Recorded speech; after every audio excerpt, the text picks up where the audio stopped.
ओम काली ओम नमो आदेश। माँ भगवती की कृपा से आप सभी लोग स्वस्थ होंगे, प्रसन्न होंगे, इसी कामना के साथ में भगवान गणेश जी के चरणों में वंदन करते हुए, गुरुदेव भगवान से आज्ञा लेते हुए आज आप लोगों के बीच में एक छोटा सा निवेदन करने जा रहा हूँ। क्षेत्र की नवरात्रि आने वाली है। 30 मार्च से नवरात्रि प्रारंभ हो रही है और 30 मार्च से लगा करके 8 दिन की नवरात्रि है।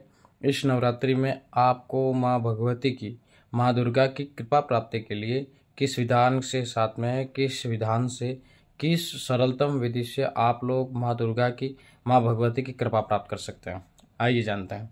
सबसे पहले आपको पूर्व से ही नवरात्रि की शुभकामनाएं। माँ भगवती की ये पावन दिन 8-9 दिन जो नवरात्रि के होते हैं वो बहुत ही सिद्ध दिन होते हैं और बहुत पावन होते हैं। माँ भगवती स्वयं इस धरा पर पधार करके भक्तों का दुखियों का उद्धार करती है, अपने सेवकों का, अपने दास पर कृपा करती है, उनके कार्यों को सिद्ध करती है। ये क्षेत्र की नवरात्रि, आषाढ़ की नवरात्रि, माघ मास की नवरात्रि और शारदीय नवरात्रि, ये 4 नवरात्रियाँ हैं। इनमें माँ की आराधना प्रत्येक सनातनी को और प्रत्येक माँ भगवती में विश्वास श्रद्धा रखने वाले व्यक्ति को करनी चाहिए। आइए हम जानते हैं कि इस क्षेत्र की नवरात्रि में आप माँ दुर्गा की कृपा कैसे प्राप्त कर सकते हैं, माँ भगवती की कृपा कैसे प्राप्त कर सकते हैं, माँ चामुंडा की कृपा कैसे प्राप्त कर सकते हैं। अब माँ दुर्गा की पूजा करने से सभी 10 विद्याओं की जो हैं, सभी स्वरूपों की कृपा प्राप्त होती है और विशेष रूप से महाकाली, महालक्ष्मी और माँ सरस्वती तीनों का सम्मिलित जो स्वरूप है वो माँ दुर्गा है। माँ भगवती पराशक्ति महामाया दुर्गा ही है। आइए हम जानते हैं कि इस नवरात्रि के 30 मार्च को आपको क्या करना है। एक घट स्थापना करनी है और उस घट पर आपको बनाना है स्वस्तिक, गणपति जी की स्थापना करनी है और बाकी आप जो नवरात्रि में जिस विधान से घट की स्थापना करते हैं वो कर सकते हैं। आप अखंड दीप जलाना चाहें तो जला सकते हैं, नहीं तो आप सुबह शाम ज्योति भगवती को जलावें और माँ को पंचमेवे का, मिश्री का, शीरे, देसी घी में शीरे का भोग लगावें प्रतिदिन और माँ भगवती की आराधना में लीन हो जाएं। अब आपको क्या करना है, आसन वगैरह आप सारी चीज़ें यूट्यूब पे देख चुके हैं, आप सब जानते हैं विधान को। आपको आसन लेना है, आसन पर बैठ करके माँ भगवती की आराधना करनी है, पूजा करनी है और एक ही स्थान पर बैठ के करें तो बहुत अच्छी बात है। नहीं तो कोई समय आपको बीच में लेना चाहते हैं आप, या कुछ आराम चाहते हैं या कुछ रेस्ट लेना चाहते हैं तो आप बीच में विराम का जो 1 चम्मच जल छोड़ करके विराम के लिए प्रार्थना करके आप उठें, वापस पवित्र रूप में ही, पवित्र ढंग से ही, ऐसी अशुद्ध वस्तु को छुए नहीं, पवित्रता के साथ पे पुनः आसन पर बैठ के अपना क्रम चालू कर दो। आइए हम जानते हैं क्या हमें करना है इस क्षेत्र की नवरात्रि में माँ भगवती, माँ दुर्गा की कृपा प्राप्ति के लिए। आपको सबसे पहले सामग्री आप लिख लीजिए, याद रखिए। सामग्री क्या चाहिएगी, एक आसन चाहिएगा, एक रुद्राक्ष की माला चाहिएगी। रुद्राक्ष की माला हो ठीक है, नहीं तो फिर लाल चंदन की ठीक है। लाल चंदन की नहीं, रुद्राक्ष की आप चलाते हैं, लाल चंदन की मिल जाए ठीक है, नहीं तो फिर रुद्राक्ष की।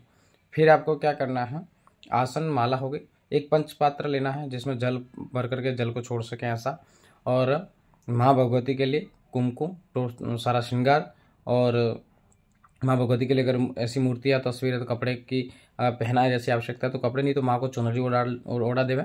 और ये सारी सामग्री आपको इकट्ठी करनी है और प्रतिदिन इस सामग्री का उपयोग करना है। 9 दिन तक श्रृंगार को बदल सके तो बदलना है, नहीं तो सप्तमी, अष्टमी, नवमी को तो बदलना ही है। ये बात विशेष ध्यान रखें।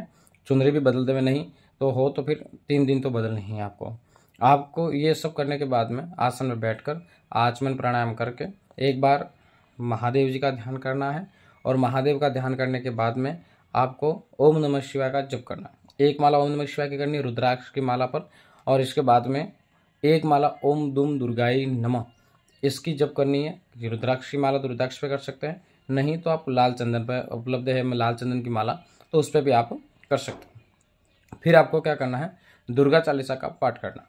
दुर्गा चालीसा का पाठ करना है 108 बार प्रतिदिन। 108 बार आप प्रतिदिन कर सकते हैं तो बहुत श्रेष्ठ है, बहुत अच्छी बात है। नहीं संभव हो सकता आपके लिए, नहीं हो पाता है ऐसा करना, तो आपको क्या करना है, प्रतिदिन 11 पाठ है 21 पाठ करने हैं और जब अंत में ये पाठ हो जाते हैं इसके बाद एक जल लेना है और माँ भगवती को अर्पण कर देना है। फिर आपको क्या करना है, बटुकनाथ भैरव की एक चालीसा का पाठ करना है। दुर्गा चालीसा होने के बाद में प्रतिदिन का क्रम है ये, और इसके बाद आपको फिर जल छोड़ना है और भैरव जी को अर्पण करना। क्यों, आप इस बात को जानते हैं कि माँ भगवती दुर्गा वीटो पावर है, पराशक्ति, वो कहीं नहीं जाती। माँ केवल हुक्म करती है, आदेश करती है, माँ कृपा करती है, उसकी अनुकंपा होती है।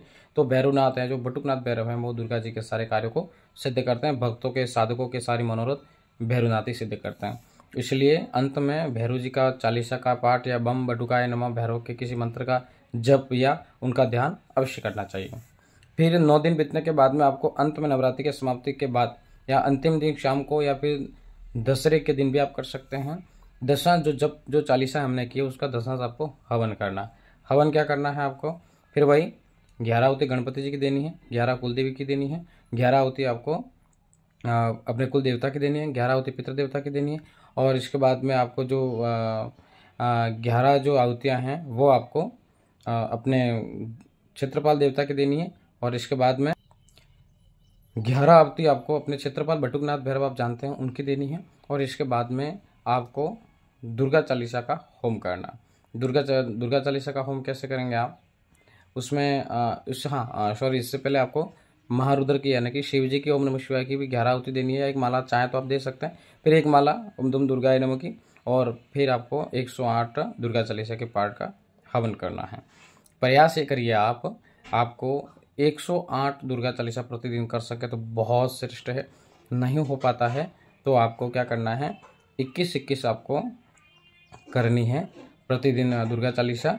और इसके बाद में 108 का हवन करना है अंतिम दिन। और ये जब हो जाता है तो हवन में आपको क्या करना है, पंचमेवे का भोग लगाना है माँ को, 5 बतासे 2 लौंग का भोग देना हवन में, और देसी घी के सीरे का भोग देना है। ऐसा करने से माँ भगवती दुर्गा की कृपा आपको प्राप्त हो जाएगी, आपके घर के सारे संकट कट जाएंगे और मनोरथ भी सारे सिद्ध हो जाएंगे। माँ भगवती दुर्गा इस नवरात्रि में आपके सर्व मनोरथ पूर्ण करें। ओम नमो आदेश। ओम काली।